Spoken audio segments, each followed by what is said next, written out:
Hey everybody, I heard that you had a wonderful day in school today, which is fantastic. I'm so glad to hear that.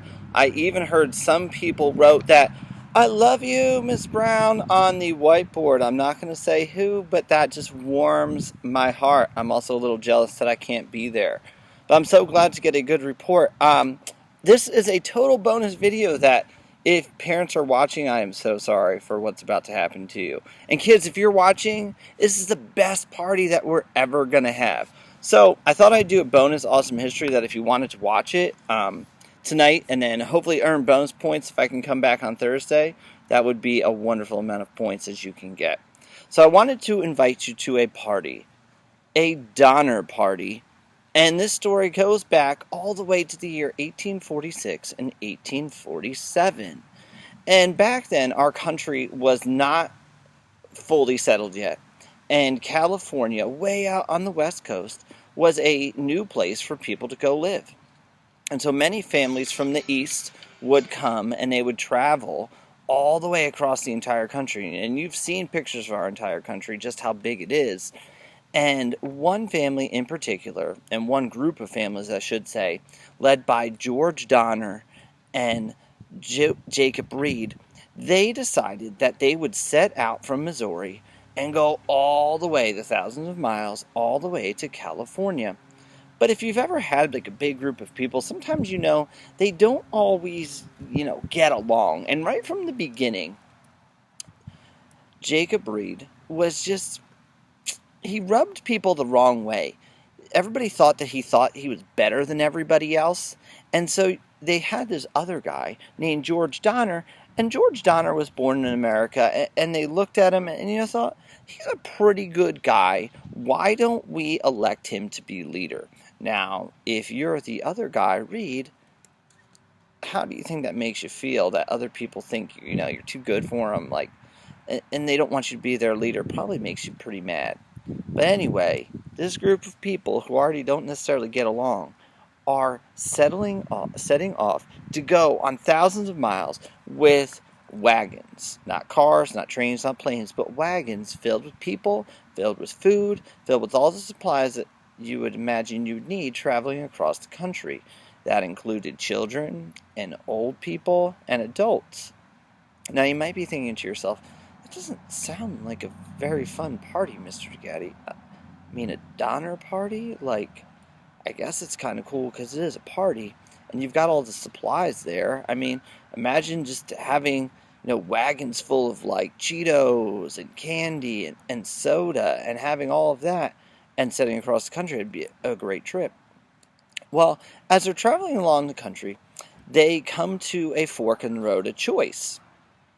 And they could go up hundreds of miles down into or up into Wyoming and then back into California. Now this is a very long trip and it's super hard. And they don't necessarily really want to do it. And so they run into this guy named Lansford Hastings. And I want you to say that name, Lansford Hastings, because you'll really begin to hate this guy.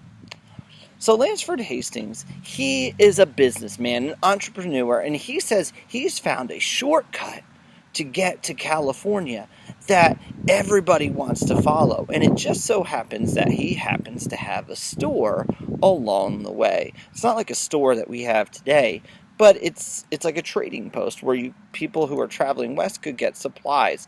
Now I want you to think about that for a second. If you're this guy and you have a store on a new road that no one really ever takes, are you going to make a lot of money? No, right? So he, of course, wants everybody to take this shortcut, and the first people he runs into are the Reeds and the Donners. And he says, hey, listen, I've got this easier shortcut trail to get to California, and there's a wonderful store along the way that you can stop at. So the Reeds and the Donners, they hear this and they think to themselves, oh, all right, I guess we can go this way because it's better. Now, some of their party disagrees and they go the regular way that was more traveled, more popular. And the Donners, they say, hey, let's be the leaders. Let's go down this shortcut. Now, this thing about the shortcut is It's actually longer. Why would you say that you made a shortcut if it's longer? Right?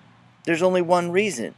Lansford Hastings wants people to stop at his store so he can make money. So the Donner Party sets off down to go towards this Hastings cutoff, this shortcut.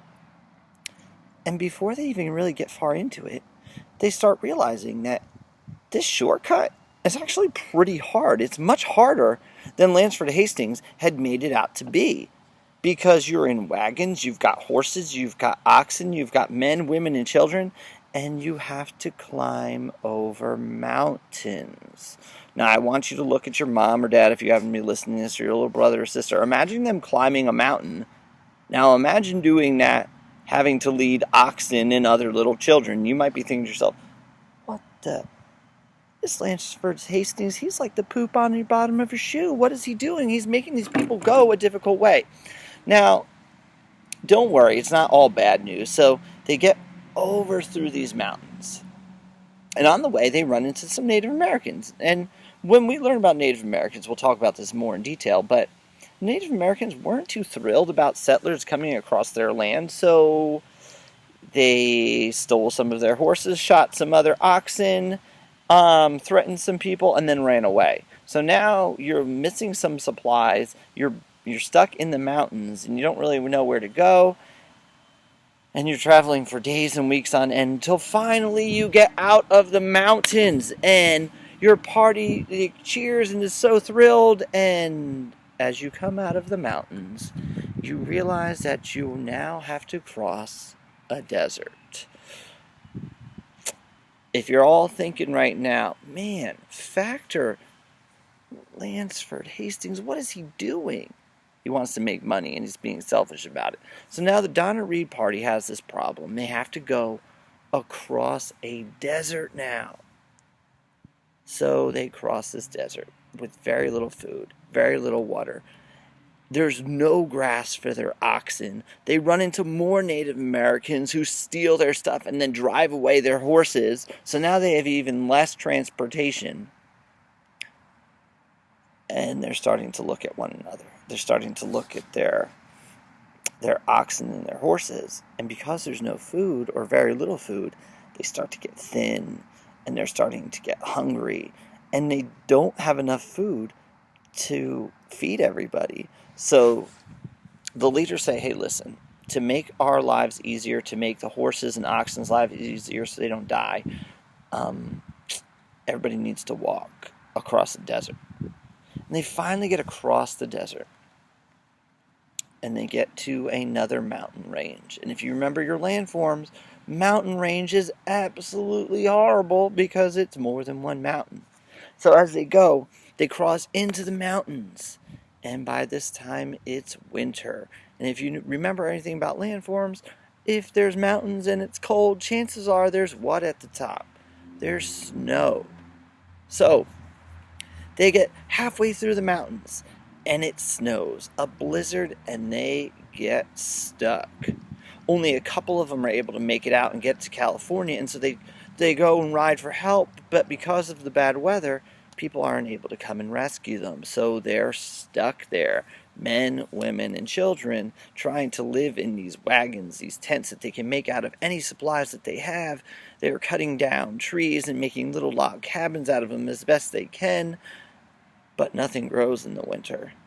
And nothing, really is easy in the winter because it's just so cold in the mountains. Well, lo and behold, these Native Americans come. And you might be thinking to yourself, Mr. God, these Native Americans again, what are they doing? But this time the Native Americans come, and they're prepared to give them food. They're prepared to help them live and survive. But because the Donner Party doesn't trust them, they shoot at them, and the Native Americans run away.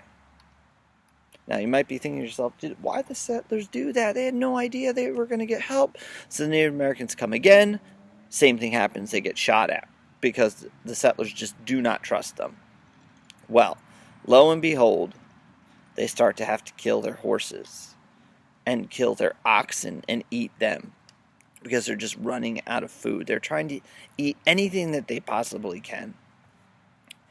And so soon, unfortunately, people start to die and freeze to death because it's so cold and they don't have enough food. Now this is where you might want to turn off the video because this is the party you're all invited to. But after you've run out of horses, after you've run out of people, or out of oxen to eat, the only thing left that's edible are the people who have passed away around you. And so you have this choice where you can die because no one's coming to rescue you, or you can eat the people that, that have passed away. So these people made the choice that sometimes kids would have to eat their own parents because their parents would say, listen, if I die, you have to eat me. Please do that so you can live. And so the kids would live, but the parents wouldn't, and that would just be horrible. I'm sorry, I'm at my campfire. I'm not crying. The smoke's in my eyes. But imagine that. Being stuck in the winter and having to eat your own family and friends just to make it through. Now, you might be thinking, how many people made it through this? Oh my gosh, guys, I swear I'm not crying. See, there's the campfire right there. So you might be thinking, how many people made it through? Less than half made it through, you guys. All these people that went out, all because of this guy who said, let's take a shortcut. Let's do this. Because of that, a lot of people lost their lives. And every day, every meal that they could have was their friends or your family. So I ask you, does anybody want to come to a Donner Party? Because everybody is invited.